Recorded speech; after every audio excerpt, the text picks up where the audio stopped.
And the pilgrims are all different kinds of people. And so the stories are very, very different according to the personalities.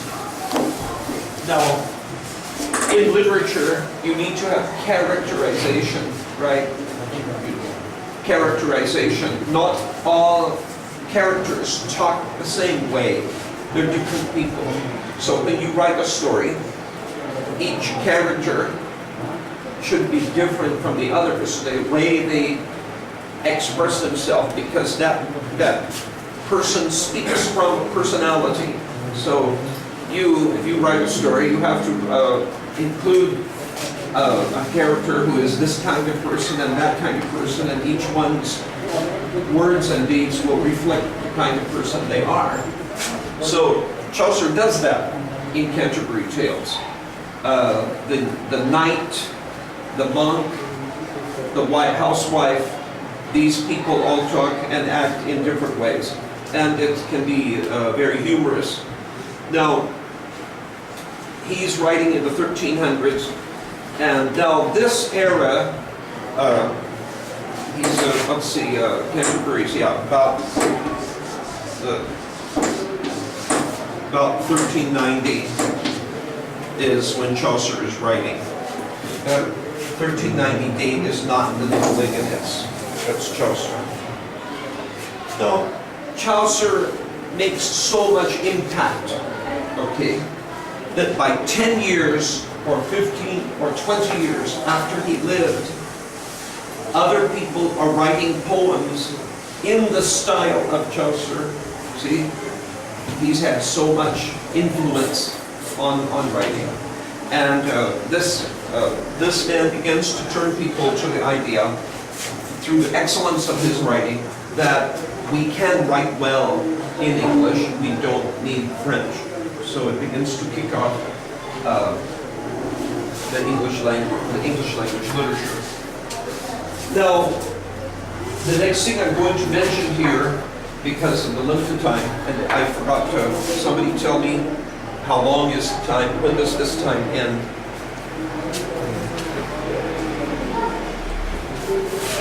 It is now 7:50. 7:50, 8 o'clock. When do I stop? 8. 8. Okay. Then you have, of course, the big name is Shakespeare.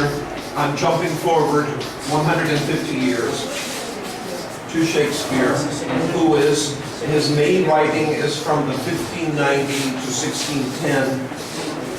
His writing, okay, is mainly during this time. Now, what can we say? That is a separate class, okay? And Shakespeare's writings are basically, the most famous of Shakespeare's writings are the tragedies. A tragedy means something in which the things go badly for the main character, and she ends up sadly. Okay, that's a tragedy. A comedy only means in which things go well for the main character at the end. And then he has written some histories. When Shakespeare began his career, histories were the style, the fashion. And so he basically wrote in history form. Now, in 1588, just short while Shakespeare was alive, but before his main career began, England defeated Spain in battle, the Great Armada. Okay? The Great Armada gets defeated. So you can imagine, Spain was the richest country in the world. They had been going across the Atlantic Ocean to the New World.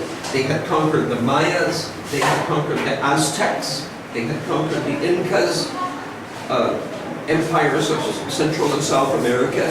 They had got great amounts of gold. They had brought all of this back. English pirates used to go out and plunder Spanish ships. Spain was very angry about this. Spain was also angry because the King of England had divorced his Spanish wife. And so, for these reasons, they were very angry. And king of Spain was the brother of the woman who had been divorced. So he built this big navy to attack England, but they came up, and England had small ships. They were able to maneuver in the narrow place, the English Channel between England and Spain, which is at narrowest point only about 20 miles apart. And then the weather turned against the Spanish, and they were defeated also by terrible storms. So England is feeling very powerful at this time, very happy, very pleased with itself. Just like Greece, after Greece defeated the invasion of Persia, they had a great literature festival, they had a great literary period of creativity, pride in their country, and so on. So, in this Shakespearean time, the person who is on the throne of England at this time is Queen Elizabeth I. And this is called the Elizabethan time period, Elizabethan era. And he's writing this. He also wrote sonnets. A sonnet is a poem, it has 14 lines.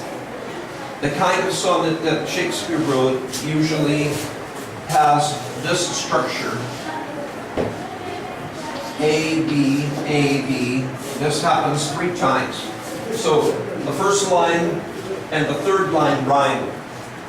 The second line and the fourth line rhyme.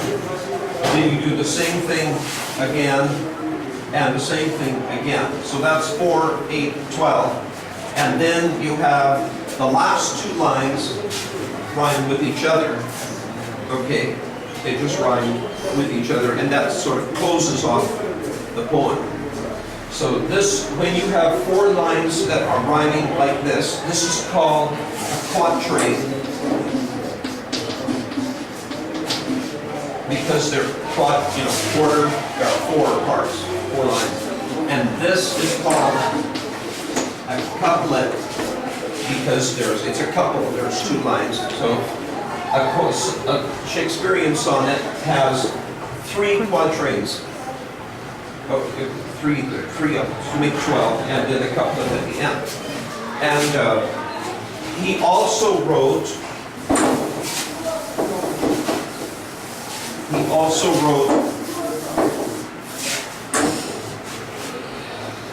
narrative poems.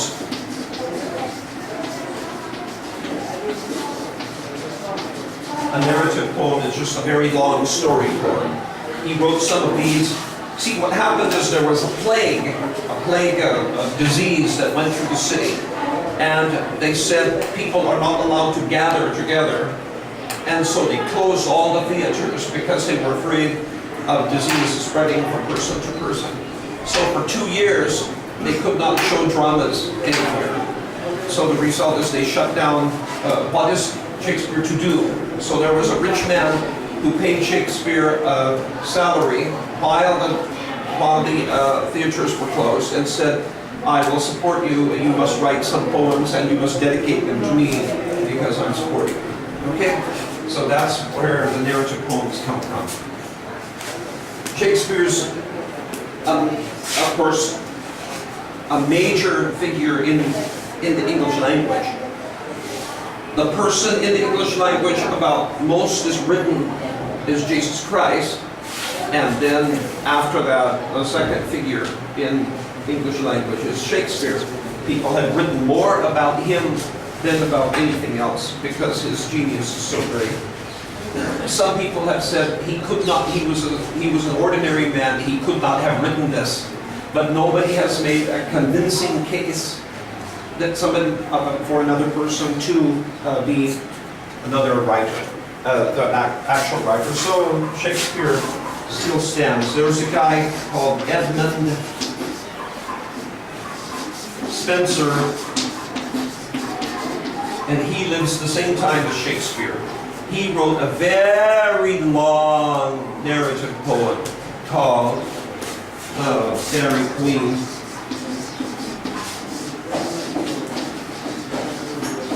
His style is more in the style of the court and the very genteel you know, like if you're saying, "Oh, my fair lady," you know, that kind of thing. So that's Edmund Spenser's character. Okay. Now, Shakespeare then. Queen Elizabeth dies in 1603. Shakespeare keeps writing a few years past that. So the next person who is on the throne is King James. Okay, the same king that the King James version of the Bible is written after. Now, when you hear about Jacobean, okay, is talking about the time of James' era, okay?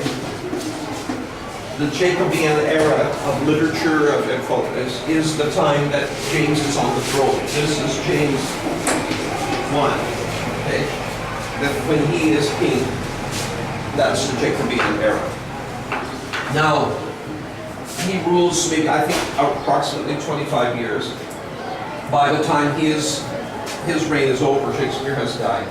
And we have another period of time coming on. There was a battle between two political and religious forces in Britain. One of these was the kings of England. James' son is Charles I. Charles I decides that he is going to be absolute king.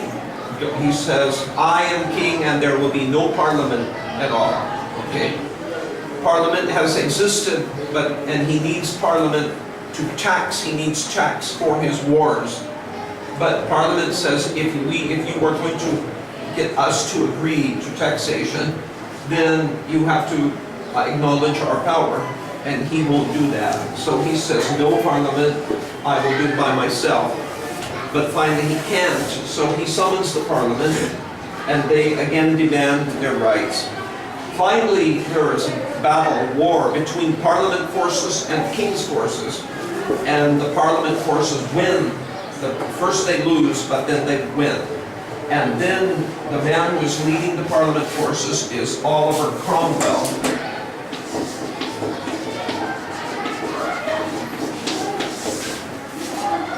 Oliver Cromwell is leading the Parliament forces against the king.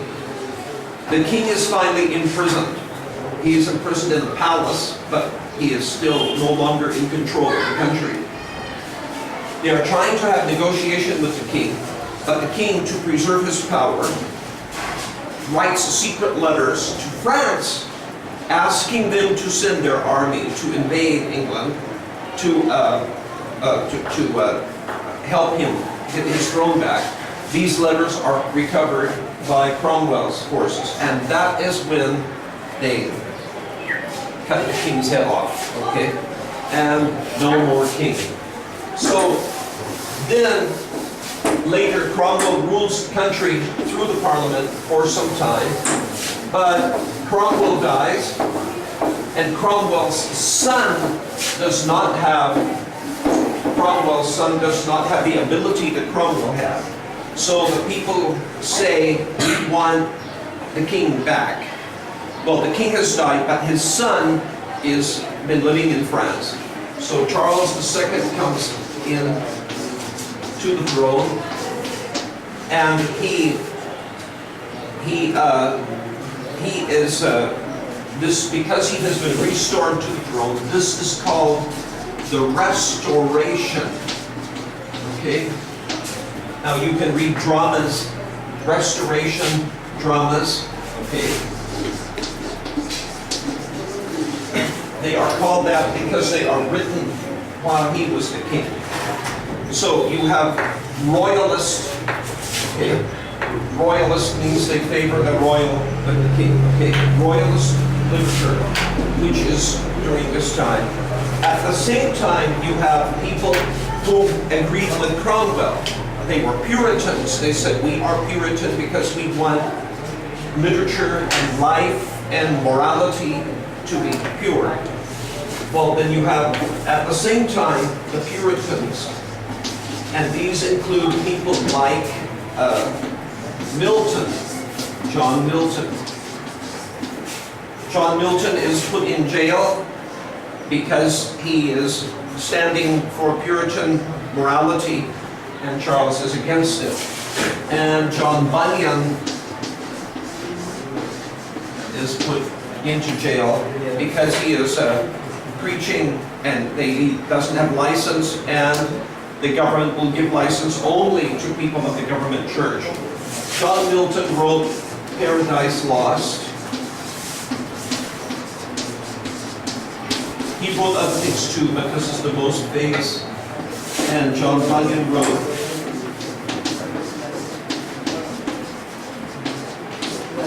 Pilgrim's Progress. Okay. Now, they told me to stop at 8, and I have come through this time. And when you come to this period of time, you have basically, we are coming to the end of the 1600s. Okay. So today, I have talked about English literature from the 1000s to the 1600s, just a few points. Okay. And my time's up. So you'll have to get 1700s onward from another person. Okay? Thank you.